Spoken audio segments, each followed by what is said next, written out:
and he'll be updating us as we progress. Well, let's get back into some of the content we had lined up for you. Well, we want to now cross over live to Perth in Australia, where we're joined by Steve Courier, who is the chairman of the Mineral Rights Board, and coming to us literally from the hub, where Australia is one of the leading countries in mining. But I'd like to get your quick reactions, Mr. Courier, on the current developments in the political space before we talk more about mining. All right. Thank you, Mr. Agina.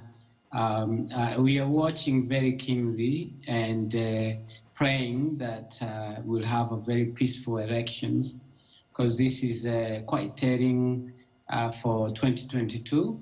And 2022, we like to really have a very peaceful transition to the new government. So as I was watching what's happening in Matu, I hope that they can do it, protest in a civil way, and sort it out as they can.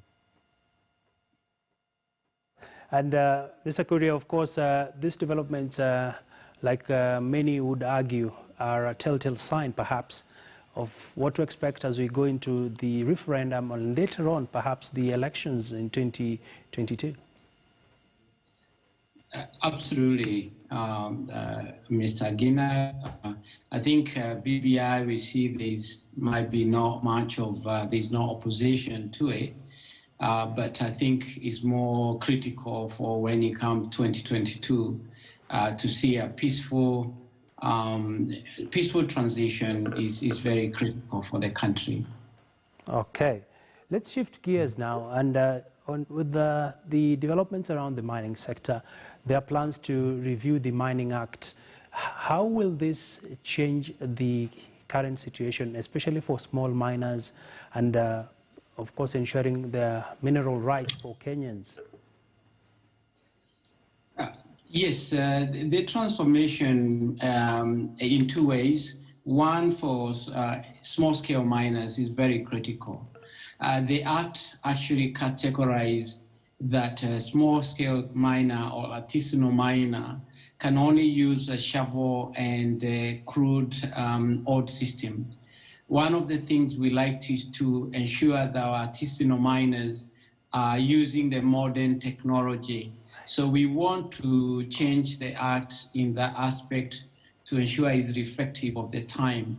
On the other hand, if you look at the Act also does not allow large licenses and small-scale miners to operate concurrently. We have seen example in places like Zimbabwe where the both license can work very well. So this is another area we would like to have a look, especially in the places like Kakamega and part of Kilifi in Mombasa. And on the large-scale miners, we have a lot of challenges when it comes to the land consent. For instance, for now, if you're prospecting for mining, you have to get a land consent to each individual owner. And in densely populated areas, like let's say Migori, you have to talk to every one person, for instance, if 500 people. We would like to see some transition in the Act where you can do a town hall meeting and be able to agree with everybody about the way forward. As you know, getting 200 people together is not an easy thing. So that's some areas we want to check. And Courier, looking at the reforms that you're talking about, how soon will this happen?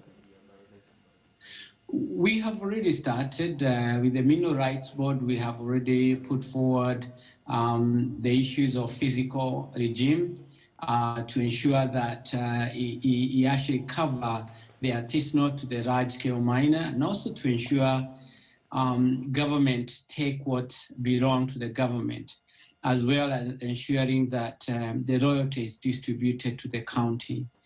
The other thing is also the geodata, which as you know, we are doing a geo survey around the country. So after getting this information, we should be able to do what is called ground truthing and be able to have a concrete and variable of whole Kenya, and this includes the sea. The last and not least is that regulatory regime is very critical to ensure that there is security of tenure, that any investors or any person, there is no political interference in their mining process once they start mining. So those are a major reform, and in fact, we call that three-legged tools, which is geology, regulatory regime, and physical regime as the canary of mining, which means that most mining companies will look at those things before they even travel to those countries. Of course, political stability is important. All right. And in closing, perhaps talk to us about once the Mining Act is, of course, reviewed, as you did mention, what size does the ministry look forward towards boosting the mining sector? What's the potential of this industry? We think, and I see from where I sit, that mining is a game changer.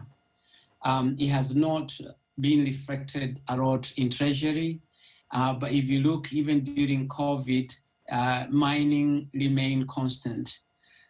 We believe that you cannot have Big Four agenda without mining, because everything in that Big Four agenda, you have to involve in mining.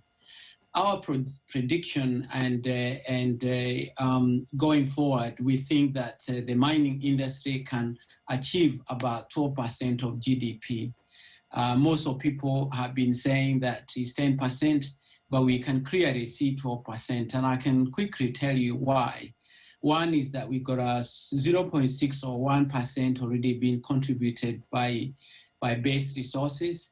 We also have some of the minerals which are now being operated by Ministry of Industrialization that we'd like them to be brought back to mining, which is sand and aggregate, which is your Kokoto and Kware. So that should be come back to the mining, and that also contribute to almost 4%.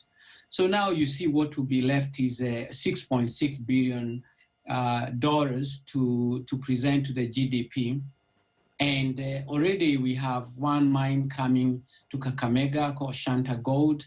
So we have projected that we only need four active mining. So we already have one.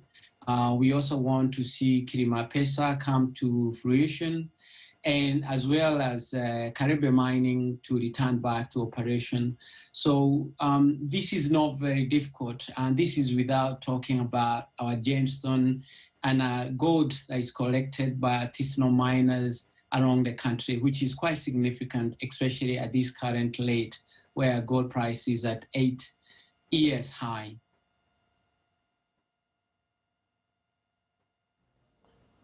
All right. Thank you so much, Mr. Steve Kuria, for your insights.